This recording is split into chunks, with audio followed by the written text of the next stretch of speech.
जय हिंद दोस्तों, आपका एक बार फिर से स्वागत है आपके अपने ही परिवार गंगा हायर एजुकेशन में। आज के इस वीडियो में मैं लेके आया हूं आप लोग के लिए यानी क्लास 10th के विद्यार्थियों के लिए क्लास 10th फिजिक्स। किसका हुआ? क्लास 10th फिजिक्स का पाठ 1 जिसका नाम है प्रकाश का परावर्तन। जो आपका पाठ है वो फिजिक्स का जो पहला चैप्टर है प्रकाश का परावर्तन, रिफ्लेक्शन ऑफ लाइट, उसी का 35 को कितना हुआ? 35 वीवीआई ऑब्जेक्टिव। ठीक है हुआ। जैसा कि आप लोग जान रहे हैं हम लोग बिहार मैट्रिक परीक्षा 2025 की तैयारी कर रहे हैं। नहीं, जैसा कि आप लोग जान रहे हैं कि आपके एग्जाम 2025 का रूटीन आ गया है। नहीं, रूटीन आप लोग को आ गया है और 17 फरवरी से कितना से हुआ? 17/2/25 यानी 17 फरवरी से आपका एग्जाम शुरू है। ठीक है हुआ। आइए हम लोग इस वीडियो को स्टार्ट करते हैं।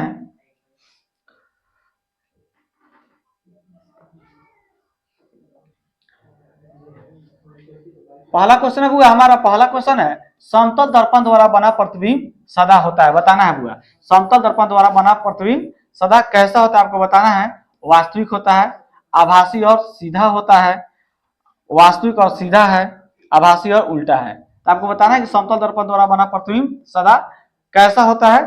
तो आप लोग जानते हैं कि आपका समतल दर्पण में आभासी और सीधा प्रतिबिंब बनता है, तो इसका राइट आंसर क्या हो जाएगा हुआ? बी हो जाएगा। ठीक है हुआ।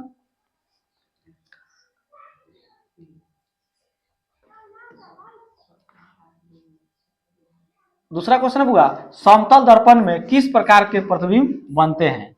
वास्तविक प्रतिबिंब, आभासी प्रतिबिंब, दोनों प्रतिबिंब, इनमें से कोई नहीं। तो आप लोग बताइए हुआ, आप लोग मन में सोच लीजिए कि इसका सही आंसर क्या होगा। और हम उम्मीद करते हैं कि आप लोग का सभी जगह का साइंस का सिलेबस समाप्त हो चुका होगा। नहीं, और आप अपने रिवीजन में लगे होंगे। तैयारी आपका 2 महीना और बचा है। आप लोग तैयारी काफी जोर शोर से कीजिए। ठीक है, और इस वीडियो को देख के आप अनुमान लगा सकते हैं कि आपका तैयारी किस लायक है। नहीं, और कमेंट करके आप बताइएगा। इसमें हम कुल 35 क्वेश्चन लाए हैं, 35 में आप कितना सही किए हैं कमेंट करके आप लोग एक बार जरूर बताइएगा। और जो भी विद्यार्थी लोग इस चैनल पर नए हैं, अगर आप लोग अभी तक आप हमारे चैनल को सब्सक्राइब नहीं किए हैं तो आप लोग चैनल को सब्सक्राइब करें और सब्सक्राइब करके इस परिवार का हिस्सा बने और यहाँ से अपने मैट्रिक एग्जाम 2025 की तैयारी करें। ठीक है बुआ। तो अगला क्वेश्चन क्या था? दूसरा क्वेश्चन था हमारा समतल दर्पण में किस प्रकार के प्रतिबिंब बनते हैं बुआ। तो पीछे ही बताए थे कि समतल दर्पण में आभासी प्रतिबिंब बनता है।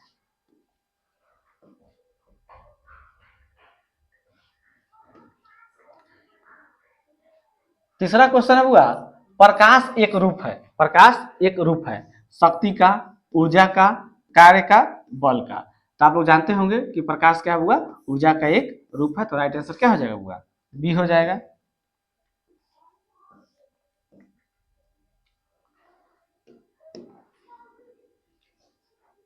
अगला क्वेश्चन हुआ, प्रकाश किस ऊर्जा का रूप है?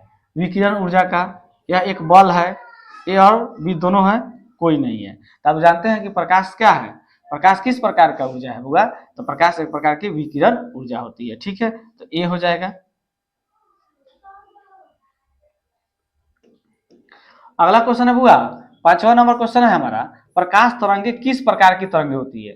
प्रकाश तरंगे किस प्रकार की तरंगे होती है? ध्वनि तरंग के समान, विद्युत चुंबकीय तरंगे, कोई तरंग नहीं, इनमें से कोई नहीं। तो आप लोग जानते हैं कि प्रकाश तरंगे किस प्रकार की तरंगे होती है बुआ। इसका राइट आंसर आपका बी हो जाएगा, विद्युत चुंबकीय तरंगे।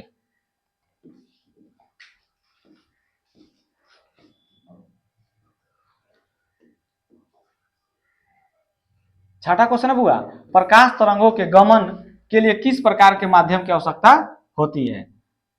द्रव्यात्मक माध्यम, किसी प्रकार की माध्यम नहीं, ए और बी दोनों, इनमें से कोई नहीं। तो आप जानते हैं कि प्रकाश तरंग के गमन के लिए किस प्रकार के माध्यम की आवश्यकता होती है बुआ। तो इसका राइट आंसर आपका बुआ बी हो जाएगा, किसी प्रकार के माध्यम की नहीं।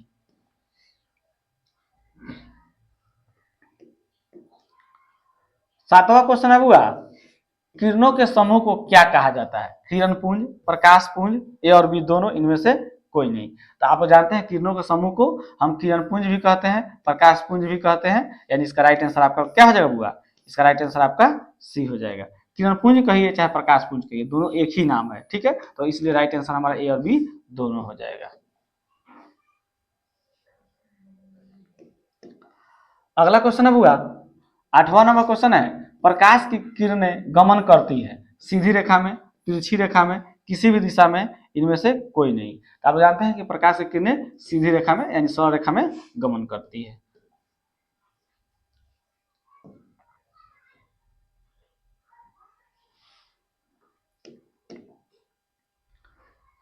नौवां क्वेश्चन बुआ, प्रकाश के परावर्तन के कितने नियम है? 1 2 3 4। तो राइट आंसर क्या हो जाएगा बुआ? राइट आंसर बी हो जाएगा, यानी प्रकाश के परावर्तन कितने नियम होते हैं बुआ? 2 नियम होते हैं, और प्रकाश के अपवर्तन के भी 2 नियम होते हैं।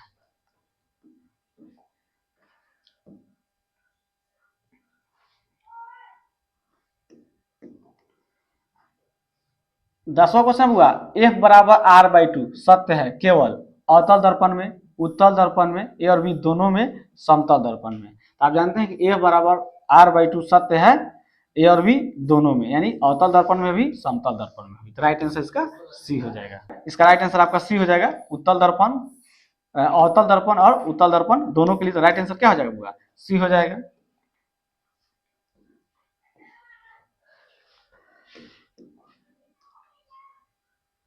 11 नंबर क्वेश्चन है बुआ, दर्पण की चौड़ाई को दर्पण का क्या कहा जाता है?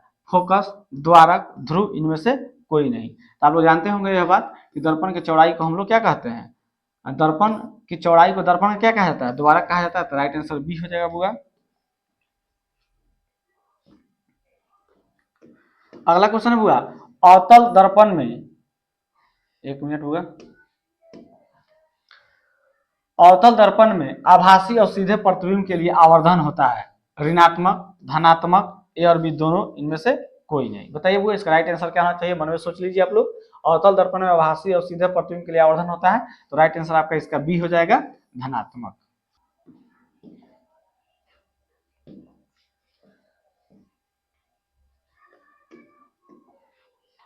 अगला क्वेश्चन हुआ, किस दर्पण का उपयोग सामान्यतः वाहनों का पश्च दृश्य दर्पण के रूप में किया जाता है? समतल दर्पण का, उत्तल दर्पण का, अवतल दर्पण का, इनमें से कोई नहीं। इसका राइट आंसर क्या हो जाएगा बुआ? इसका राइट आंसर सी हो जाएगा, उत्तल दर्पण का। ठीक है,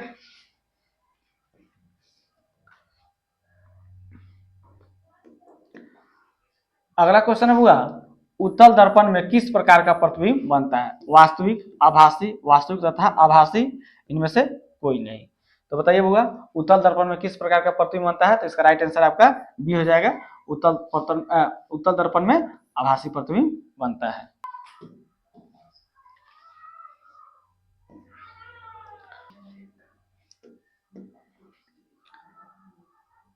अगला क्वेश्चन हुआ 15 नंबर क्वेश्चन है, दाढ़ी बनाने के लिए उपयुक्त गोलीय दर्पण में सीधा प्रतिबिंब प्राप्त करने के लिए चेहरे को रखना चाहिए वक्रता केंद्र पर, वक्रता केंद्र के बाहर, वक्रता केंद्र और मुख्य फोकस के बीच, इनमें से कोई नहीं। तो वो इसका राइट आंसर आपका सी हो जाएगा, वक्रता केंद्र और मुख्य फोकस के बीच।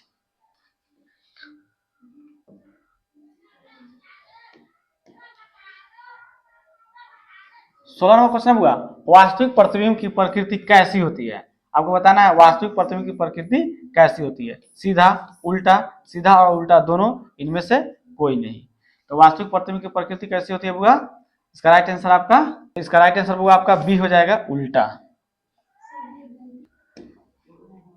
चलिए अगला क्वेश्चन है, यानी कि 17 नंबर क्वेश्चन है, गोलीय दर्पण की वक्रता त्रिज्या 40 सेंटीमीटर है तो उसकी फोकस दूरी क्या होगी? ठीक है बुआ, गोलीय दर्पण की वक्रता त्रिज्या कितना दिया हुआ? वक्रता त्रिज्या 40 सेंटीमीटर है तो उसकी फोकस दूरी, यानी कि हमको आर का मान दिया है कितना? 40 सेंटीमीटर। तो फोकस दूरी पूछ रहा है, तो फोकस दूरी यानी ए बराबर क्या होता है? आर बाई टू होता है। तो आर की जगह पर आप 40 रखिए, बटा 2 कट गया, कितना आ जाएगा बुआ? 20। ए बराबर कितना आ जाएगा? 20, और सेंटीमीटर में है तो सेंटीमीटर। 20 सेंटीमीटर ऑप्शन में है सी में, तो राइट आंसर इसका सी हो जाएगा।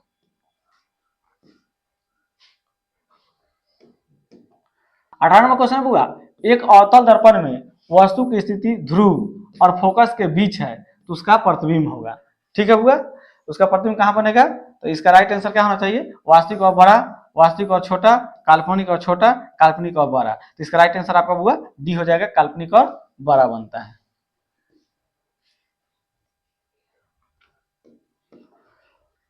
अगला क्वेश्चन है 19 नंबर, किस दर्पण का दृष्टि क्षेत्र बड़ा होता है? अवतल दर्पण का, समतल दर्पण का, उत्तल दर्पण का, परवलयिक दर्पण का। किस दर्पण का दृष्टि क्षेत्र बड़ा होता है? तो राइट आंसर वो इसका सी हो जाएगा, उत्तल दर्पण का।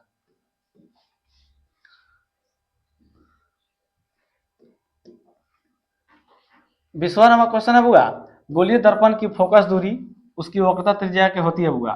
दुगुनी होती है, आधी होती है, चौगुनी होती है, इनमें से कोई कथन सत्य नहीं है। गोलीय दर्पण की फोकस दूरी पूछ रहा है, यानी छोटका एफ क्या होता है बताइए? तो वक्रता त्रिज्या कि क्या होती है? आधी होती है। नहीं तो गोलीय दर्पण की फोकस दूरी उसकी वक्रता त्रिज्या क्या होगा? आधी होता है, तो बी हो जाएगा।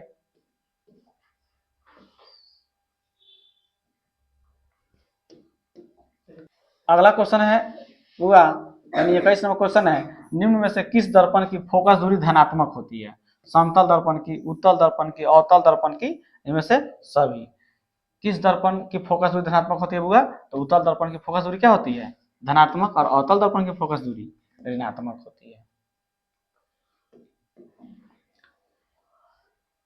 22 नंबर क्वेश्चन बुआ, सोलर कुकर में प्रयोग किए जाते हैं अवतल दर्पण का, उत्तल दर्पण का, समतल दर्पण का, इनमें से कोई नहीं। तो राइट आंसर इसका आपका ए हो जाएगा, अवतल दर्पण का।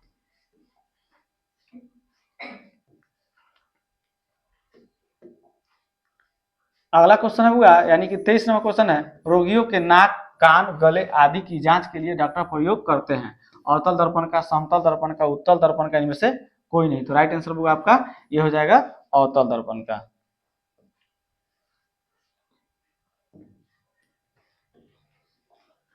अगला क्वेश्चन हुआ, यानी कि 24 नंबर क्वेश्चन है, टार्च से किस प्रकार के प्रकाश पुंज की प्राप्ति होती है? समांतर प्रकाश पुंज, अपसृत प्रकाश पुंज, संसृत प्रकाश पुंज, सभी उत्तर सही है। तो इसका राइट आंसर क्या होगा बुआ? टॉर्च से किस प्रकार के प्रकाश पुंज की प्राप्ति होती है? तो राइट आंसर आपका सी हो जाएगा, संसृत प्रकाश पुंज।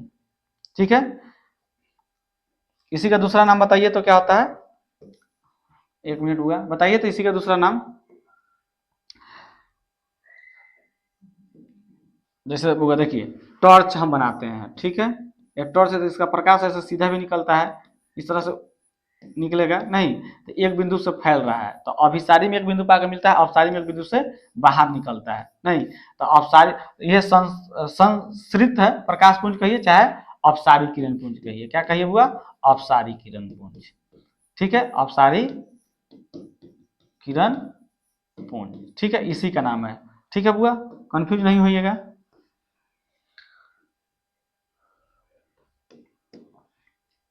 चलिए बुआ, अगला क्वेश्चन यानी 25 नंबर का क्वेश्चन है, किस दर्पण में केवल आभासी प्रतिबिंब बनता है? बताइए, किस दर्पण में केवल आभासी प्रतिबिंब बनता है? समतल में, अवतल में, उत्तल में, समतल तथा उत्तल में। तो इसका राइट आंसर बुआ, इसका राइट आंसर बुआ आपका डी हो जाएगा, समतल तथा उत्तल दर्पण।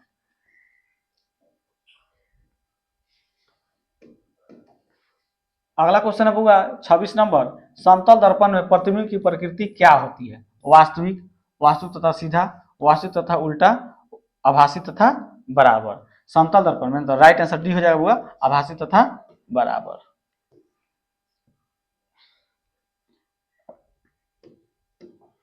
सत्ताईस नंबर क्वेश्चन है बुआ, परावर्तन के नियम से निर्धारित होता है आपतन कोण बराबर परावर्तन कोण, परावर्तन कोण बराबर अपवर्तन कोण, आपतन कोण बराबर विचलन कोण, इनमें से कोई नहीं। तो आप लोग जानते हैं कि परावर्तन के नियम से निर्धारित करता है, राइट आंसर इसका ये हो जाएगा, आपतन कोण बराबर परावर्तन कोण।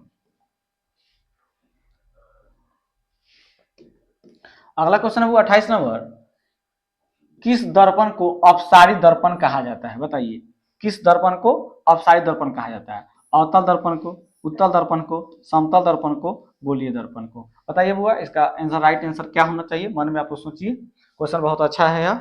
बताइए, किस दर्पण को अपसारी दर्पण कहा जाता है? राइट आंसर बुआ आपका बी हो जाएगा, उत्तल दर्पण। ठीक है बुआ, उत्तल दर्पण को अपसारी दर्पण और अवतल दर्पण को अभिसारी दर्पण कहते हैं, याद रखिएगा। लेंस में इसका उल्टा हो जाता है।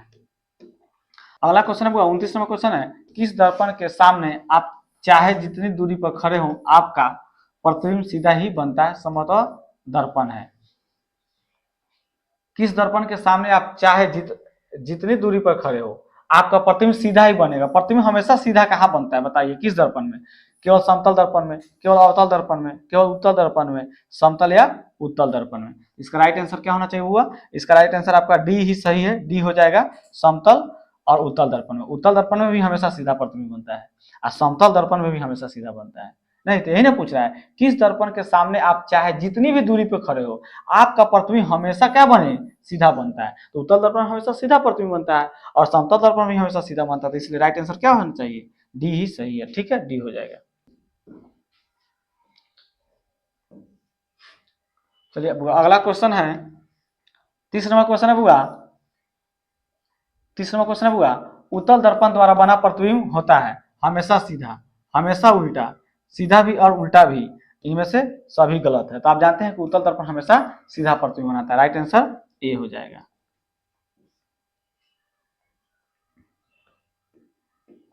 31 नंबर क्वेश्चन है बुआ। 31 नंबर क्वेश्चन है, निर्वात में प्रकाश की चाल होती है 3 गुना 10⁻8 मीटर प्रति सेकेंड, 3 गुना 10⁻8 सेंटीमीटर प्रति सेकेंड, 3 गुना 10⁻8 किलोमीटर प्रति सेकेंड, 3 गुना 10⁻8 मिलीमीटर प्रति सेकेंड। तो आप लोग जानते हैं निर्वात में प्रकाश चाल कितना होता है? 3 गुना 10⁻8 मीटर प्रति सेकेंड, इसलिए राइट आंसर आपका ए हो जाएगा। अगला क्वेश्चन है हुआ, यानी कि 32 नंबर क्वेश्चन है आपका, काल्पनिक प्रतिबिंब हमेशा सीधा होता है, औंधा होता है, उल्टा होता है, तिरछा होता है। बताइए क्या होगा? काल्पनिक प्रतिबिंब हमेशा आपका सीधा होता है। राइट आंसर आपका ए हो जाएगा।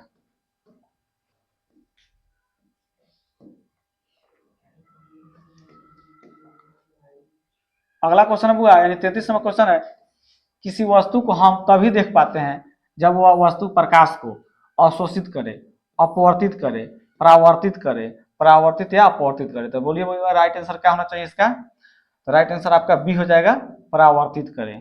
ठीक है।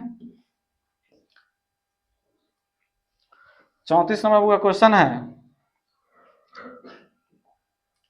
34 नंबर क्वेश्चन हुआ, क्या समतल दर्पण में बने प्रतिबिंब को पर्दे पर उतारा जा सकता है? हाँ, नहीं, निश्चित तौर पर कहना कठिन है, इनमें से कोई नहीं।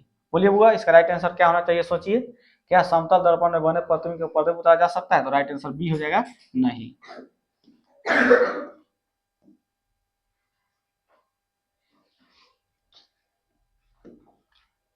लास्ट क्वेश्चन बुआ, इस वीडियो का लास्ट क्वेश्चन, यानी 35 नंबर क्वेश्चन है, एक उत्तल दर्पण की फोकस दूरी 20 सेंटीमीटर है तो उसकी वक्रता त्रिज्या क्या होगी? यानी वक्रता त्रिज्या पूछ रहा है बुआ, आर पूछ रहा है। तो आप जानते हैं कि सूत्र क्या होता है? एफ बराबर आर बाई टू। एफ का मान कितना दिया है? 20 सेंटीमीटर। तो एफ की जगह 20 रखिए, बराबर आर बाई टू, इसके बट्टा में 1 ले लीजिए और क्रॉस मल्टीप्लाई कर दीजिए। तो आर यहाँ हो जाएगा 20 दूना 40, सेंटीमीटर में दिया तो सेंटीमीटर में, देखिए तो 40 ऑप्शन में है। राइट आंसर आपका डी हो जाएगा, 40 सेंटीमीटर। ठीक है बुआ, तो इस तरह से कुल हम अपने 35 क्वेश्चन कर लिए। ठीक है बुआ,